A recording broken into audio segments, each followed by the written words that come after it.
ओम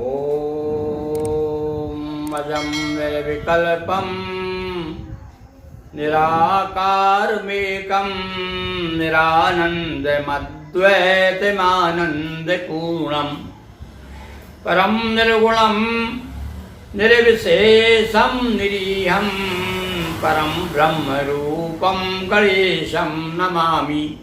परं ब्रह्मरूपं गणेशं नमामि। भगवान ने स्वयं अपने मुखारविंद से कहा कि को हम भविष्यामः। तो कभी शिव के रूप में आते हैं, कभी गणेश के रूप में आते हैं, कभी शिव रमेश के रूप में आते हैं, कभी सुरेश के रूप में आते हैं। नाना रूप धारण अपने भक्तों के दुखों को दूर करने के लिए समय समय पर अवतार हुआ करते हैं। ऐसे ही भगवान परम ब्रह्म परात्पर परम ब्रह्म श्री गणेश जी का अवतार चारों युगों में अलग अलग रूप से भगवान गणेश अवतार लेते हैं। पहले अवतार में, पहले युग में भगवान 10 हाथ के 10 भुजा वाले होते हैं। दूसरे युग में 6 भुजा, फिर 4 और कलयुग में 2 भुजाओं से अवतार लेंगे भगवान, 2 भुजा वाले रहेंगे। तो इस प्रकार से भगवान के अभी हम आपको त्रेता युग में भगवान ने मयूरेश्वर का अवतार लिया और आज हम आपको वह कथा सुना रहे हैं। अभी विगत दिवस देखा आपने कि भगवान गणेश का यज्ञोपवीत संस्कार हो रहा है। 7 वर्ष के हैं। यज्ञो भगवती पार्वती और शिवजी दोनों ने मिलकर के विचार किया कि भाई बाल गणेश का हमारा जो पुत्र है इसका उपवीत संस्कार होना चाहिए।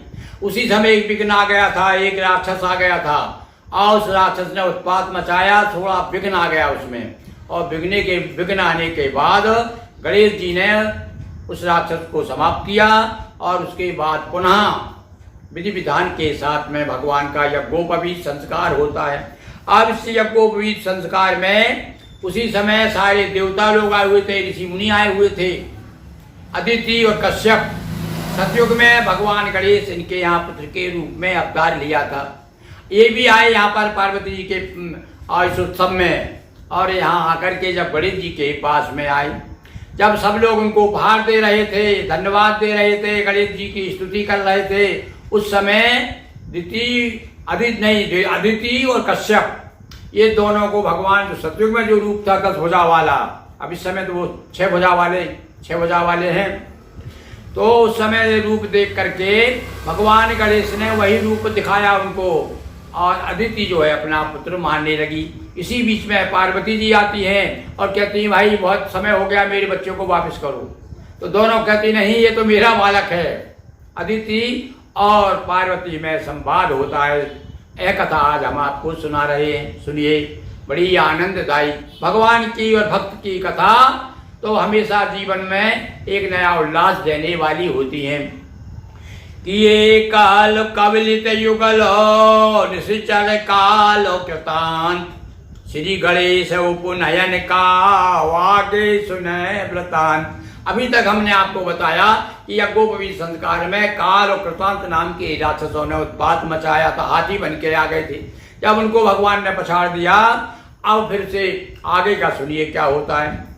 बाजे बाजे विविध प्रकारा श्री गणेश का रूप सवारा करवाया जनेऊ को धारण विधि विधान गायत्री वाचन बटुक रूप गणपति ने धारा भिक्षा हेतु माँ के द्वारा। अब संस्कार भैया उपवीत संस्कार होता है तो उस समय बटुक को बन करके भिक्षाटन करना पड़ता है और जिसका भी उपनयन संस्कार होता है। भगवान गणेश बटुक के रूप में है और उपनयन धारण हो गया है। रात में जो है पलाश का दंड लेकर के भिक्षाटन करने खड़े हो गए। अपने सबसे पहले अपने माँ से ही भिक्षा मांगते हैं, भिक्षाम दे ही बोलते हैं। अब देखिए सब अपने अपने हिसाब से उन्हें कुछ ना कुछ भिक्षा में देते हैं। और उसी समय अदिति और कश्यप भी आते हैं। तो करवाया जनेऊ को धारण विधि विधान गायत्री वाचन बटुक रूप गणपति ने धारा भिक्षा हेतु माँ के द्वारा। दिए उमा ने वस्त्राभूषण शिव ने चंद्र त्रिशूल सुहावन। आओ पार्वती जी ने तो नाना प्रकार के वस्त्राभूषणों से उनका श्रृंगार किया, उन्हें उपहार में दिए।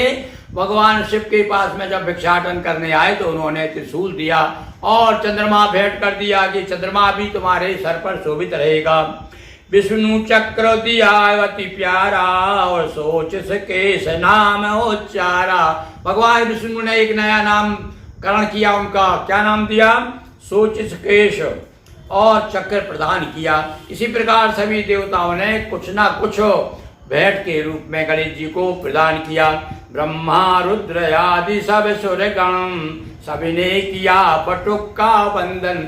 आओ अपने अपने उपहार दे करके और नए नए नाम का उच्चारण करते हुए और उनको विशेषता बताते हुए देवताओं ने स्तुति की। कश्यपो अदिति अधिक हर्षाये श्री गुणेश में निज सुत पाए।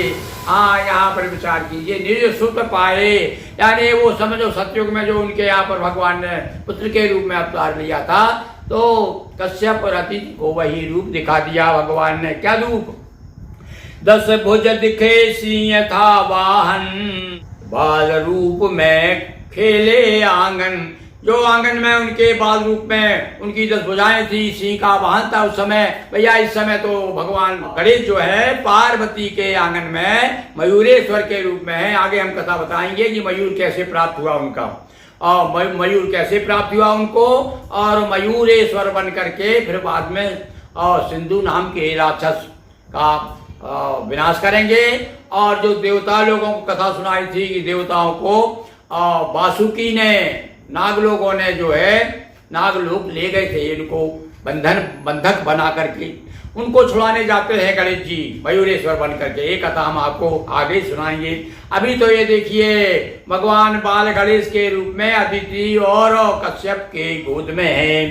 लेकर गोद बहुत हर्षाई उसी समय गिरजा माई। अब ये तो बड़े प्रसन्न हो रहे थे, भाई हमारा पुत्र मिल गया हमको। भगवान ने कहा भी था उनसे प्रतिज्ञा, भगवान प्रतिज्ञाबद्ध थे कि माँ एक बार जरूर मैं तुमको अपना दर्शन दूंगा। तो वही रूप में आ गई भगवान। पार्वती आ गई, पार्वती ने कहा भाई बहुत देर हो गई, लाओ हम अपने पुत्र को जरा दूध पिलाना है और लाओ हमको खिलाएंगे हम उसे। लाओ पुत्र गोद में लाओ और न ज्यादा ने बढ़ाओ। अदिति कहा यह बालक मेरा है अधिकार नहीं अब तेरा। अरे तो मेरा बालक है, ये 10 भुजाएं इसकी, शिवाहन देखो सी दिख रहा है पास में, सब कुछ दिखा दिया भगवान ने। अब कहने लगी मैं तो इसको ले जाऊंगी, है तो मेरा पुत्र है। पार्वती ने कहा अरे तुम्हारा कैसा पुत्र हो गया, तुम जो आई हो मेरे यहाँ पर तो मेरा पुत्र मानकर के आई कि मेरे पार्वती के पुत्र के आ जा रहे हैं। अदिति उमा ये दोनों माए, दोनों माँ, ये भी पार्वती भी कह रही है कि ये मेरा पुत्र है और अदिति भी कह रही है बाल गणेश मेरा पुत्र है। इस प्रकार से दोनों अपना अपना अधिकार बता रही हैं। आखिर पार्वती उर लेकर दूध पिलाया वती हर्षा कर। आखिर में ये हुआ उनको देना पड़ा, छीन लिया उनसे। और अपने बच्चे को जब इस प्रकार स्थिति बनी, भगवान गणेश पुनः अपने रूप में आ गए, तब उनको भ्रम दूर हुआ। तब समझ में आया अरे ये तो परात्पर परम ब्रह्म है, हम इसे अपना पुत्र मान बैठी।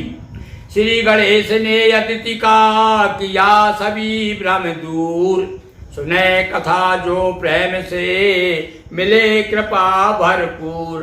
बोलिए गजानंद की जय, उमापति महादेव की जय, नर्मदा मैया जी की जय, हर हर महादेव शंभो। दोस्तों वीडियो कैसा लगा कमेंट करके बताइए। वीडियो को लाइक शेयर करें, चैनल को सब्सक्राइब कर बेल आइकन प्रेस करें। बहुत बहुत धन्यवाद।